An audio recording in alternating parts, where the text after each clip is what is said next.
Good morning, everybody. I hope the screen is visible and audio is clear. So today I'm sitting in Yes, sir.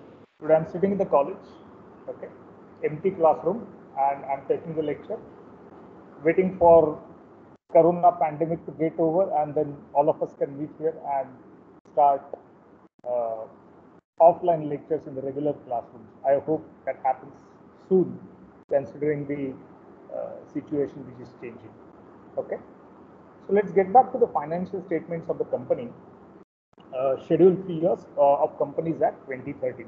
In 2-3 minutes, we'll just recap and then we will go to the uh, continuing details of reserves and surplus and other things.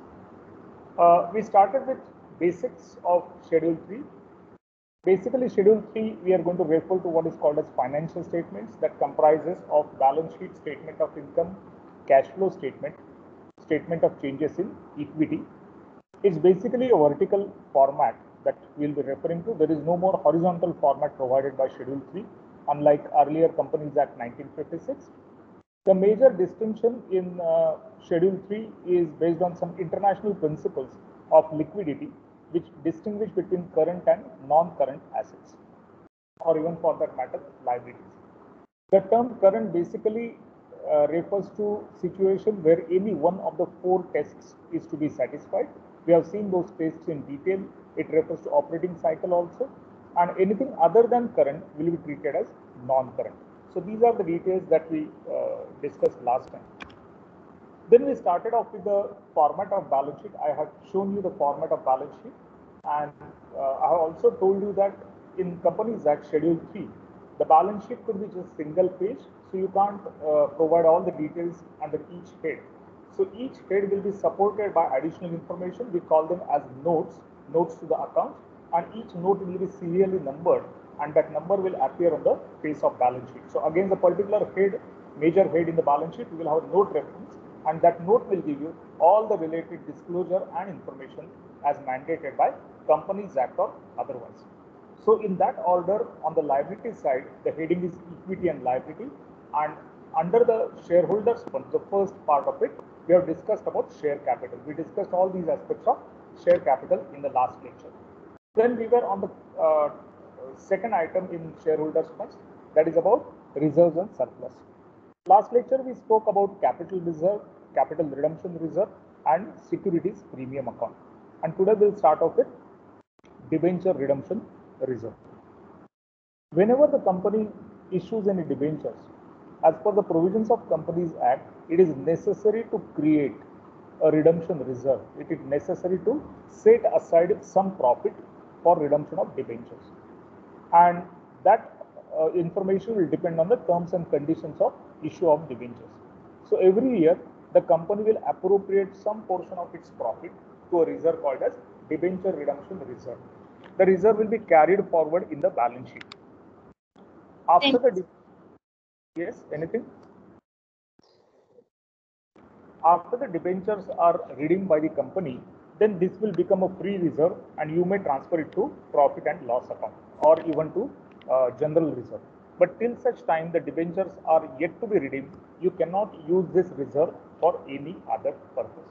So debenture redemption reserve will have a restriction till such time the debentures are yet to be redeemed or repaid by the company.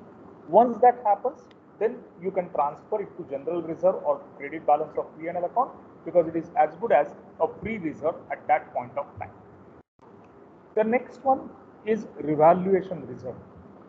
Whenever you carry out any revaluation of your assets and it generates any surplus, then you will have to transfer it to revaluation reserve account.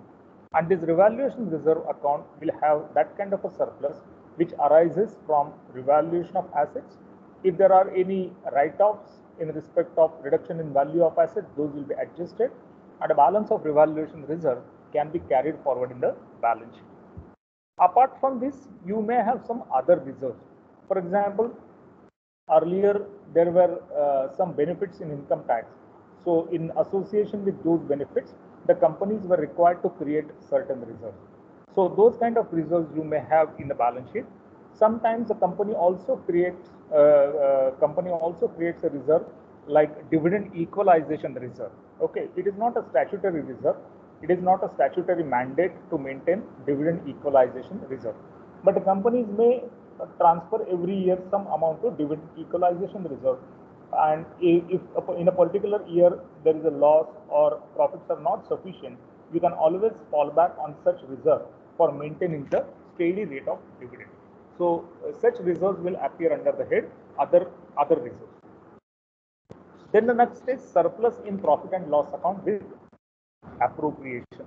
When you see the profit and loss account, when we discuss that, you will realize that the profit and loss account, the last part of it is showing only the net profit after tax, which is transferred to the balance sheet. And that net profit after tax comes to the balance sheet under the head reserves and surplus. And all appropriations are done under the head reserves and surplus with reference to profit and loss account. If you have seen appropriation account in the past, say partnership accounts or those kind of things, you may recall that in partnership accounts and all that, there is a separate appropriation account itself in which various appropriations may be made. In earlier Companies Act Schedule 6 format also, in the P&L account itself, the last part used to deal with appropriation. But in Schedule 3 now, it is not so. The entire appropriation part is shown in reserves and surplus, under the head reserves and surplus. So when you deal with this particular item, surplus in P&L account, how the items are shown under this particular note, reserves and surplus, it starts with the balance carried forward from last year. So if you have a surplus balance, profit carried forward from last year, that will be the first item. Then you add surplus for the year, that is profit for the year after taxes and everything. And from this, you can make various appropriations. What are the possible appropriations? One possible appropriation could be transfer to reserves. So you may transfer some amount to general reserve, you may transfer some amount to debenture redemption reserve.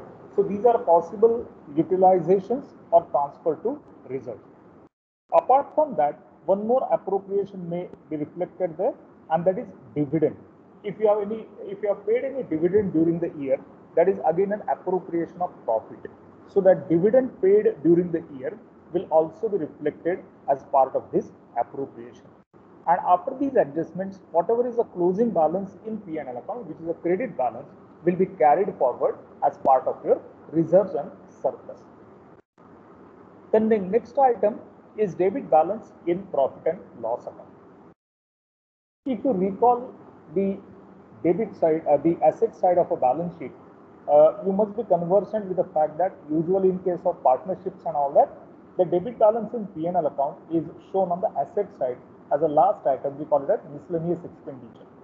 In earlier Companies Act also, it was a similar kind of arrangement. But now under Schedule 3, it is different. If there is a debit balance in P&L account, we have to show it as a reduction from reserves and surplus. So you first show all the reserves which have credit balances, which have surplus balances, and from that the debit balance in P&L account will be reduced, and then the balance of reserves and surplus will be carried forward. So debit balance in P&L account will be basically a loss. So that loss will be reduced from the other reserves, and the remaining amount can be carried forward in the balance sheet. Then another important aspect when you deal with reserves and surplus is how to present each item of reserve in the balance sheet. And there is a specific requirement for that. For each item of reserve, you will have to show what is the opening balance of reserve, add whatever is the appropriation made or transfer made which has increased the balance of reserve. From that, you have to reduce any appropriation or utilization from that particular reserve, and then the closing balance of each reserve. So under each reserve, you will have to show all these details: opening balance, additions or appropriations or transfers, less utilization of that particular reserve for a specific purpose, and then closing balance of that particular reserve. These are mandatory requirements to be shown in the balance sheet of a company. And then there is a concept of fund and reserve. Have you heard of these two words earlier, fund and reserve? Yes? No, sir. Fund and reserve, nobody has heard these words before? No, sir. Okay. there is a slight difference in the fund and reserve. Reserve is basically accumulated profit and it is reflected under the head reserves and surplus. But sometimes some items under reserve and surplus, they are titled as fund. So why do we title them as fund and what is the difference?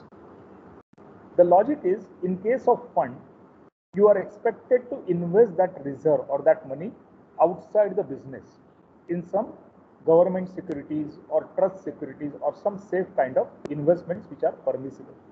So if it is invested in that fashion, we call that reserve as a fund. So basically, reserve is an accumulated profit that reflects under the head reserves and surplus.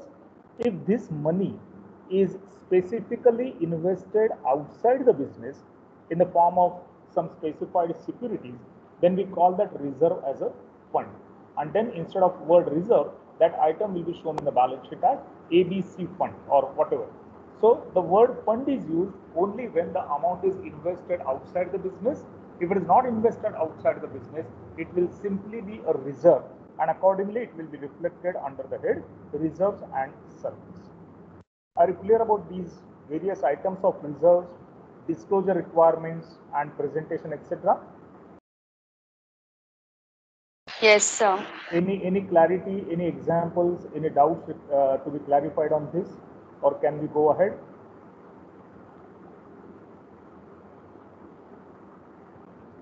No, sir. Okay, then we will go ahead. We'll go ahead with the next item, and that deals with long-term borrowings. Now, what is a long-term borrowing, first of all? Okay, we'll understand that, and then we'll go to the classification and other details.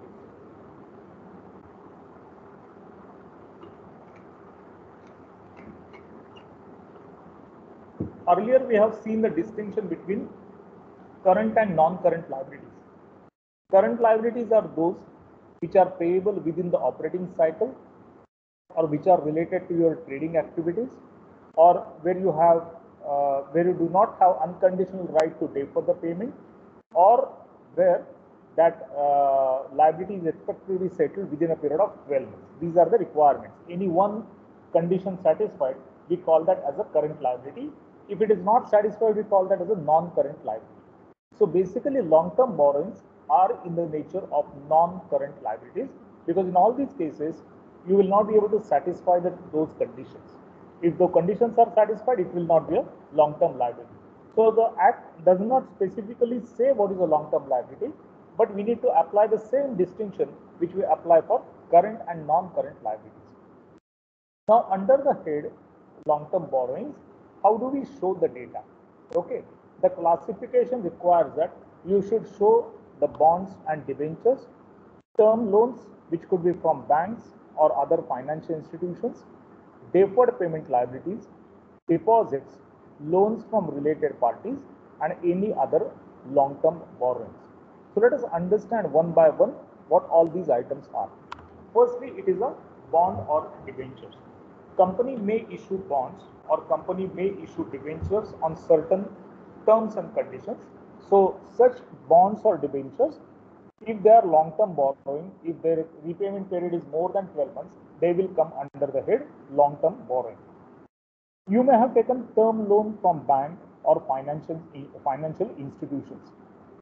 Generally, in case of term loan, the period of repayment will be exceeding 12 months. So that amount will be treated as a long-term borrowing over here. Third is a deferred payment liabilities. Deferred payment liabilities are those which are not immediately payable because of certain conditions or privileges attached with such liabilities. So such deferred payment liability can also be treated as a part of your long-term borrowing. For example, earlier when we had sales tax or value added tax, there was a scheme for development of those areas which do not have industries.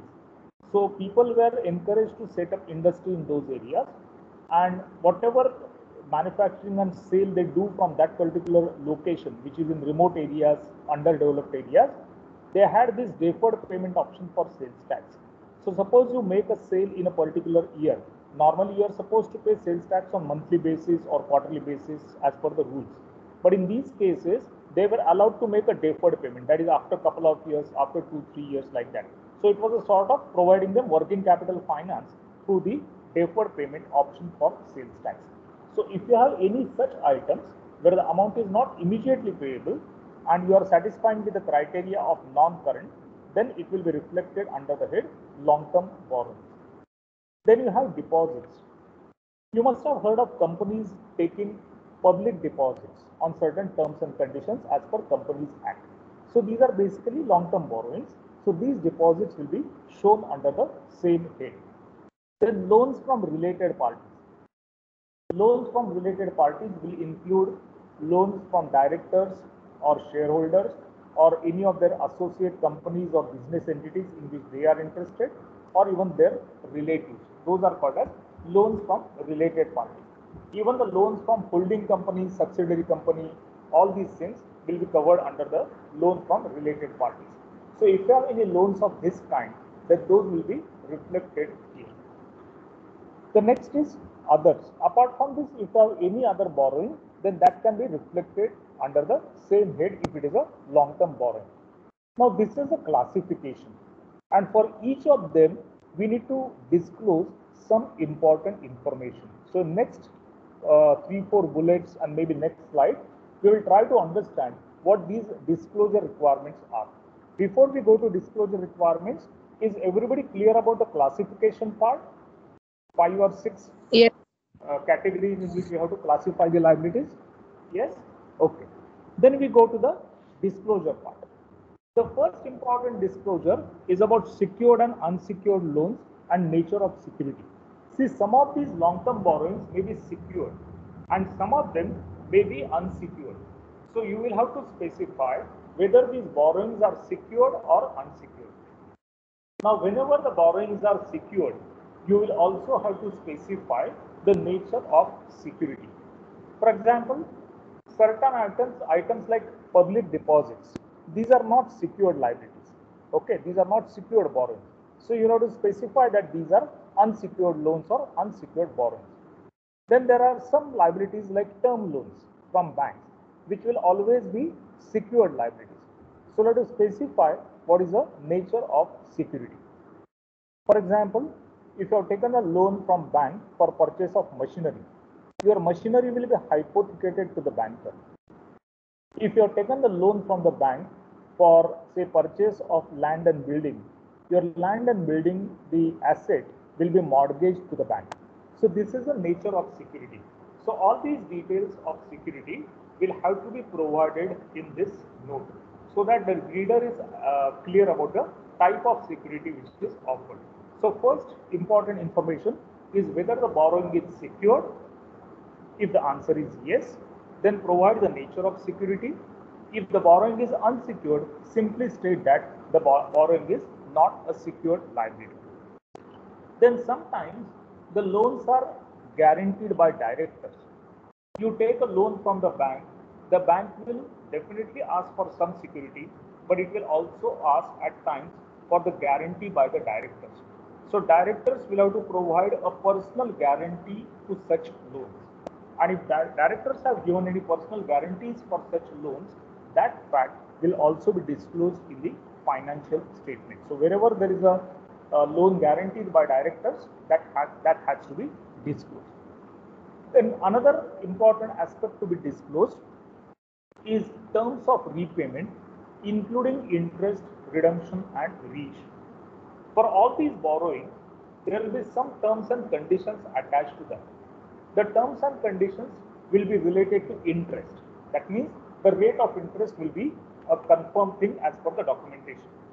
There will be terms and conditions regarding payment of interest, whether you will pay the interest on annual basis, whether you will pay the interest on quarterly basis.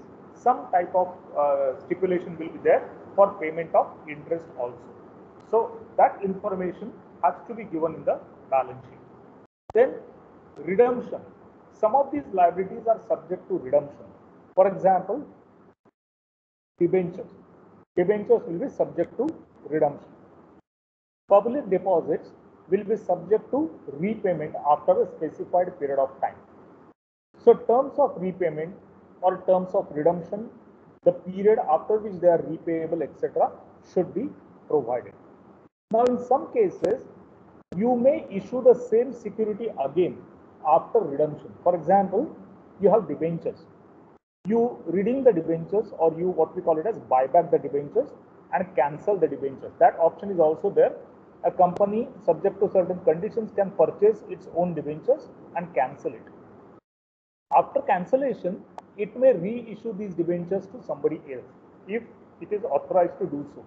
So wherever the company is authorized to reissue the debentures or reissue the security, that information should also be there in your financial statement. Then there is one very important disclosure, and that is default in repayment. Now all these liabilities will have some commitment for repayment. There may be monthly repayment schedules, or there may be quarterly repayment schedules, or whatever.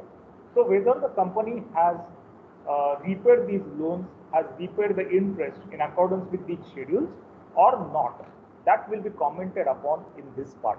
If there is a default in repayment, that will have to be specified over here. This is a very important disclosure which was not there earlier mandated, but now it is mandated here itself, so that if there are any defaults in repayment, payment of interest and otherwise, those will be informed, or those will be informed to the reader over here. Now these are the defaults only in repayment, etc. Suppose there are some defaults in providing documents and those kind of things. Those are other procedural defaults. Those need not be disclosed over here. What the schedule requires is defaults in repayment, that is basically payment of interest and borrowing amount. If there are defaults attached to that, that needs to be disclosed in the financial statements. Are you clear about this, what we discussed so far? Yes? Yes? Is that clear? Yes, sir. Yeah. Yes, sir. Then there may be some other long-term liabilities. So which are those other long-term liabilities? There may be some trade payables or other liabilities. What is a trade payable? Trade payable is basically amount payable to your suppliers or creditors. These are trade payables. Normally, these are expected to be settled within the operating cycle. Your creditor will not give you a credit period of more than 45 days, 60 days, whatever.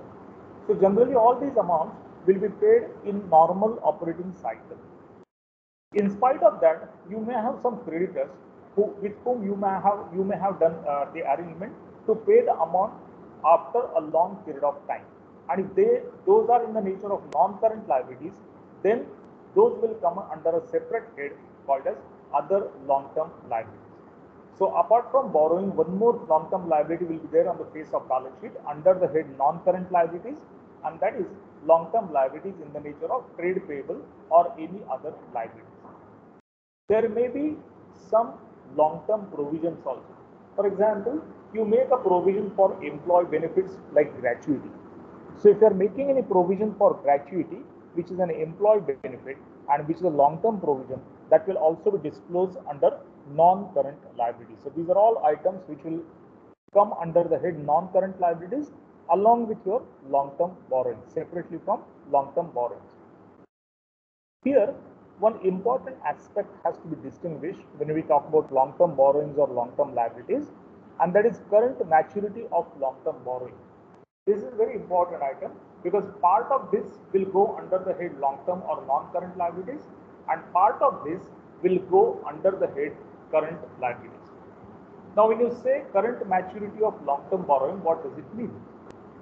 Suppose you have taken a term loan which is repayable in monthly installments of 10,000. Now, the loan is actually for 5-year period. So within a period of 5 years, every month, let's say you are paying through EMI, and the EMI is 10,000. Out of EMI, certain portion will be principal, certain portion will be towards the interest. Now, let's say 1st April 2020, you have some outstanding balance. Now, 1st April 2020, whatever your outstanding balance is, out of that, some portion is payable in next 12 months and some portion is payable beyond next 12 months. So whatever is payable beyond next 12 months is a long-term liability. It's a non-current liability. But whatever is payable within 12 months is a current liability. So on 31st March 2020, if you see the scenario, there are few payments which are to be made immediately in next 12 months. Some portion of this loan is to be paid in next 12 months. So that is the current maturity of a long-term borrowing. Your term loan is a long-term borrowing. Okay, it's a 5-year period over which you are going to pay. But out of that, certain amount is definitely payable in next 12 months. So as of 31st March 20, whatever amount is payable in next 12 months, that becomes current maturity of long-term borrowing, and that current maturity of long-term borrowing will not be shown under the head long-term borrowing, it will go under the head current liabilities. Okay, so that is a part and parcel of your current liabilities.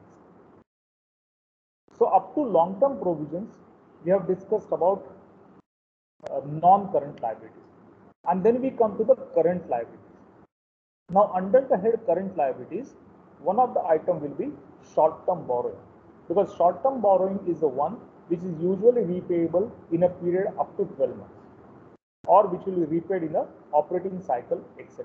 So all those conditions will have to be seen, and then that can be classified as short-term borrowing. So short-term borrowing is part of your current liabilities. Now again, similar to long-term borrowing, your short-term borrowing should be classified as bonds, debentures, term loans, banks, others, deferred payment liabilities, deposits, loan from related parties, and others. Whatever classification we have seen for long-term borrowing, same classification applies even for short-term borrowing as well. Then the nature of security, whether these short-term borrowings are secured or unsecured, that also will have to be specified. And if these are secured, you have to also mention the type of security and details of security. If these short-term borrowings are guaranteed by directors, that should be disclosed. Similar to long-term borrowings, you have to also specify the terms of repayment, terms of payment of interest, rate of interest, frequency at which interest is to be paid, redemption, how it will be made, and whether the company has any option for reissue of these bonds, debentures, etc. So this is how the terms and conditions of repayment of long-term short-term borrowing will have to be specified here. And then lastly, if there are any defaults in repayment, if you have any defaults in repayment of long-term borrowing, then those defaults, short-term borrowing, then those defaults, like earlier case, will have to be disclosed here. So the disclosure requirements of long-term and short-term borrowings are the same. Classification is also the same. The only difference being short-term borrowings are shown under the head current liabilities, and long-term borrowings are shown under the head non-current liabilities. Are you clear about the short-term borrowing, whatever we have discussed so far? Yes? Yes, sir. Okay. Yes, sir. Yes, sir. Yeah. So we continue with current liabilities, the next aspects. The next aspect of current liability is trade payables. Now, what is a trade payable? Trade payable are your suppliers balances. That will also include your bills payable. So suppliers balances, trade payables or bills payable are again short-term or current liabilities. So that will appear under this head. Now here one important disclosure is about outstandings to MSME sector, micro, small, medium enterprises. So if you have any borrowings to such, if you have any outstanding due to such entities, that important disclosure is expected under the head trade payables. Then one more aspect of current liability is other current liabilities. Now under the head other current liabilities, usually what are the items which are shown? Current maturity of long-term debt or long-term borrowing. I gave you an example that you have a loan which is repayable over a period of 5 years, and every month you go on repaying some portion. So 31st March 2020, whatever is payable in next 12 months is your current maturity of long-term borrowing. So that will come under the current liabilities under this particular head. If you receive income in advance, all of you are aware of income received in advance. So any income received in advance will also go under the head other current liabilities. Then interest accrued but not due. If you have any interest payable which is accrued but which is not due, that can be shown here. Similarly, interest accrued and due also should be shown here, but both are to be shown separately. Then unpaid dividends. whenever the company declares a dividend, and after the dispatch of dividend warrants or whatever, if few warrants or few dividend checks are still not encashed, then that will be treated as an unpaid dividend. And this unpaid dividend will also be a part and parcel of your other current liability. Sorry. So unpaid dividend will also come here. Just a minute.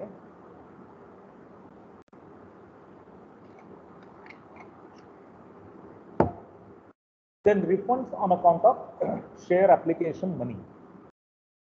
This item I have told you earlier also when we had discussed the head share capital.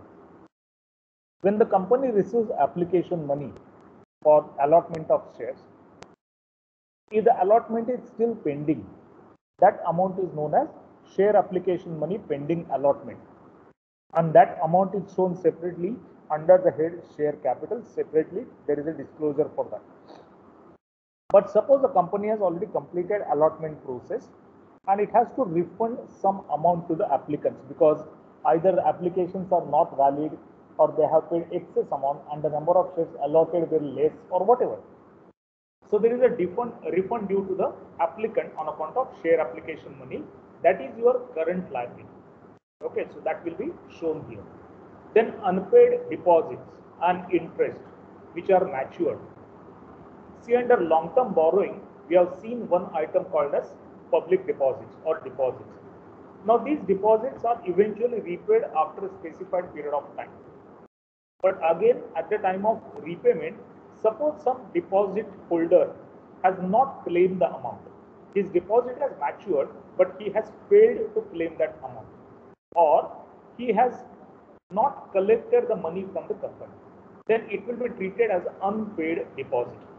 And with any interest on that, that entire amount of unpaid deposit and interest will be shown under the head current liabilities. Similar case can be for debentures also. The company has redeemed its debentures, and at the time of repayment or redemption of debentures, some of the debenture holders have not encashed their checks or they are not traceable. Company is not able to make the payment to these debenture holders. So then it becomes unpaid balance of debenture holders.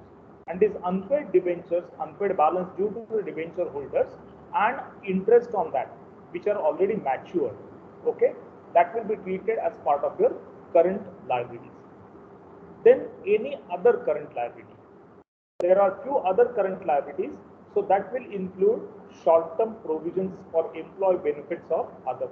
If you are making some provision for bonus or other types of employee benefits, you may show it over here because this is a short-term provision for employee benefits. In case you are making any other short-term provisions, then that will also get reflected under the head other liabilities, other current liabilities, short-term provisions. So with that, we are almost through on the liability side. I will go back to the first slide. Let's have a look at all these items, how they actually reflect in the balance sheet. So we know what is the proper place for them in the balance sheet.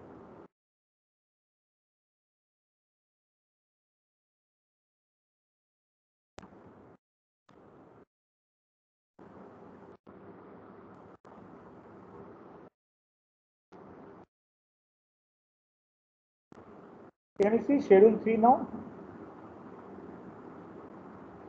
Yes, sir. Okay. So let us just recap with reference to schedule 3 now what discussion we have completed on the liability side. As you see, equity and liabilities, first part is shareholders fund. So share capital followed by reserves and surplus. This we discussed in detail. So final amount under that head will appear over here with the reference of note. Money received against share warrants. Some of the companies may issue share warrants to the employees or even to the promoters, and in future they will purchase these shares. So that money received against share warrants will also be considered under this particular head. Then share application money pending allotment. I told you if there is any share application money pending allotment, that will be shown over here. Then non-current liabilities, the first item long-term borrowings, which we have just discussed today. Okay, so long-term borrowing is reflected here. Then if you have any deferred tax liability, that will also be reflected here. Uh, Deferred tax liability is basically a phenomena where you try to equalize the amount of liabilities arising on account of taxation. See, many a times what happens, just to put it in a simple words, your profit is shown in P&L account. X amount of profit is shown in profit and loss account. But when you actually find out your income under the provisions of income tax, it could be less or more. Okay. So when you pay the taxes, that amount, if you compare with your taxable, with your book profits or profits reflected in P&L account, there may be some distortion in presentation of these amounts, and therefore these items are taken care of by accounting standard which deals with deferred tax liabilities. So if deferred tax liability related provision is to be made, then that will be under this particular head. Then long-term provisions, any other long-term provisions for employee benefits or whatever, those will come under the head non-current liabilities. So these long-term provisions also we have just discussed. Then current liabilities, the first item will be short-term borrowings, which we have just discussed. The next item is trade payable, creditors and bills payable, etc. Other current liabilities. So we thought of some other current liabilities.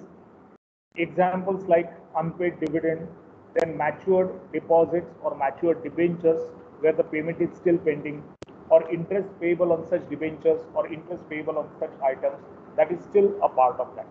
And the last item under current liabilities will be short-term provision. So short-term provision for tax, employee benefits, any other such liabilities will be reflected over here. Can you correlate now our discussion on those slides with the presentation in the balance sheet? Yes, have you followed where these items will go eventually in the balance sheet? Yes, sir. This is how the items will come in the balance sheet, for which you have detailed discussion with reference to slides. Same way, now we will go to the asset side. Okay, so what we'll do is we'll first discuss those different items. If you can just see the classification in assets, non-current assets, that includes fixed assets, some work in progress and those kind of things, capital work in progress, long-term investments, long-term loans and advances. So these are the things which we'll have to discuss now. Then it is followed by current assets. So we will discuss these items separately under disclosure requirement. So asset side, again you have two-way classification, non-current and current. Non-current will include fixed assets and some other items like long-term loans, advances, etc. Current assets will include most of the current assets like investments, inventories, trade receivables, cash, short-term advances, and so on. Okay. So now we will go for the detailed discussion on the asset side. Let me just share the presentation again.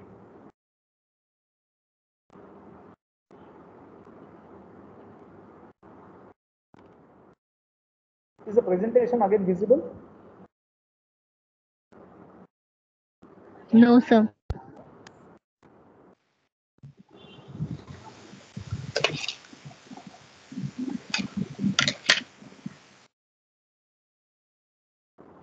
Now you can see the presentation? Yes, sir. Okay. Yes, sir. Yes, sir. Okay. So non-current assets. The first item, as I have just shown you in the main face of balance sheet, is fixed asset. Now under the head fixed asset, we have two-way classification, tangible and intangible. What are the possible tangible assets which can go here? Land, building, plant and equipment, furniture, fixtures, vehicles, office equipments, or any other such fixed assets. That is your tangible list of fixed assets. Intangible will include goodwill, brands, trademarks, copyrights, mining rights. Software is also intangible asset. Any other IPR, designs, patents, licenses, franchisee rights, prototypes, all these are examples of intangible assets. All of you know what is the meaning of tangible asset and intangible asset. So this is a two-way classification of all your fixed assets into tangible and intangible. Then we come to the disclosure part. How do we show these assets in the balance sheet? Firstly, you have to classify the assets under respective headings. So land, building, machinery, equipment, furniture, like that. you have to classify tangible and intangible also depending on the type. So goodwill, computer software, whatever. So that is a classification. Then apart from this classification, what else we have to show? We have to show the gross value of these assets. Gross value is basically the original cost.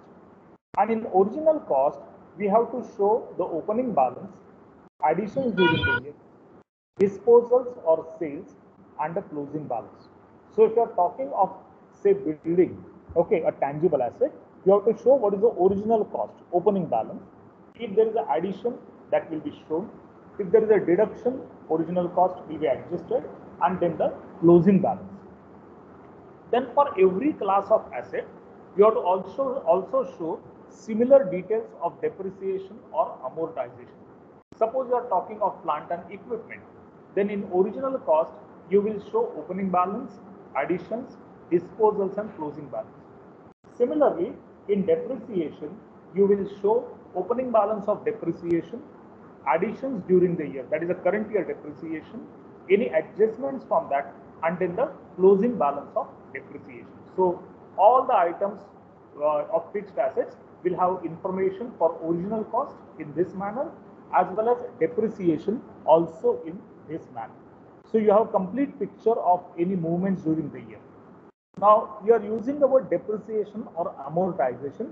Usually for some of the assets like copyrights, patent rights, we call that as a amortization. Those are amortized over its useful life period. So that is known as amortization. Otherwise, most of the other assets like machinery, plant, etc., we depreciate them, and that depreciation will be shown in the balance sheet. Are you clear about classification and presentation? Yes? Yes, sir. Yes, sir. Okay. Then we come to revaluation. If at all fixed assets are revalued, okay, that information has to be disclosed in the balance sheet. When was the revaluation taken place, and how have you accounted for revaluation in books of the company? So information about revaluation is again a mandatory item in the balance sheet of a company. Okay.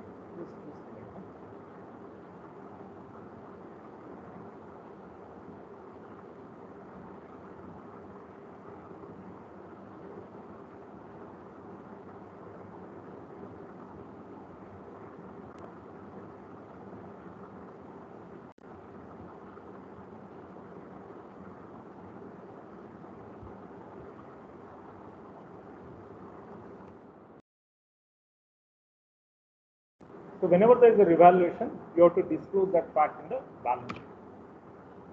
Then another asset in the same category is non-current investment.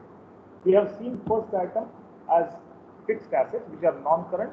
Second item of non-current category is non-current investments. Now, non-current investment will have to be classified as property, equity, preference shares, government or trust securities, units, bonds, debentures, mutual funds, investment in capital of a partnership firm, and others.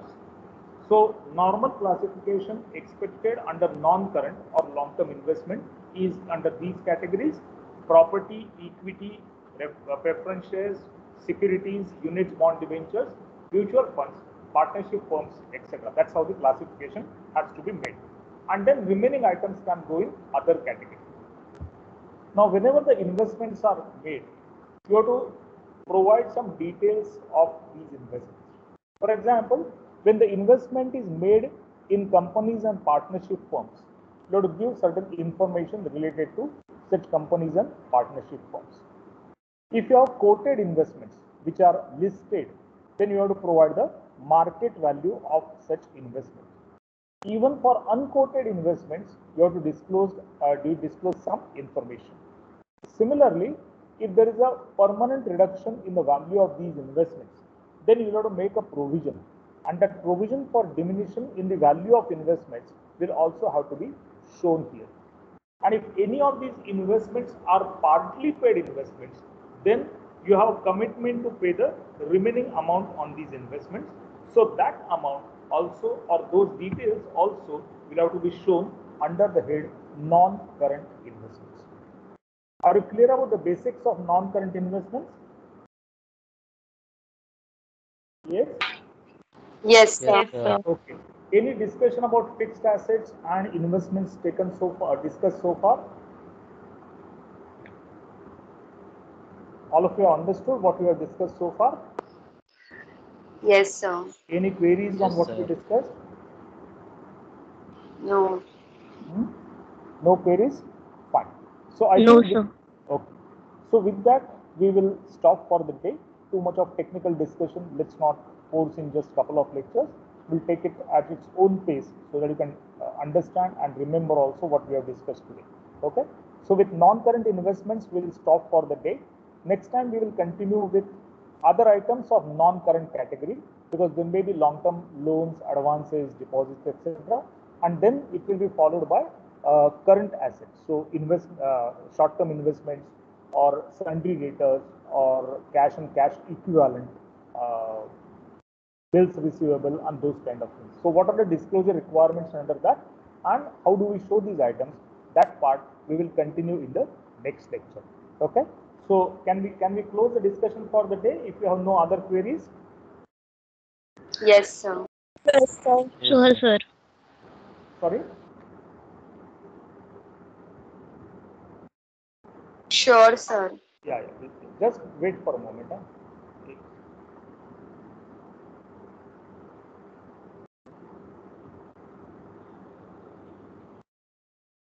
You have one more lecture also today.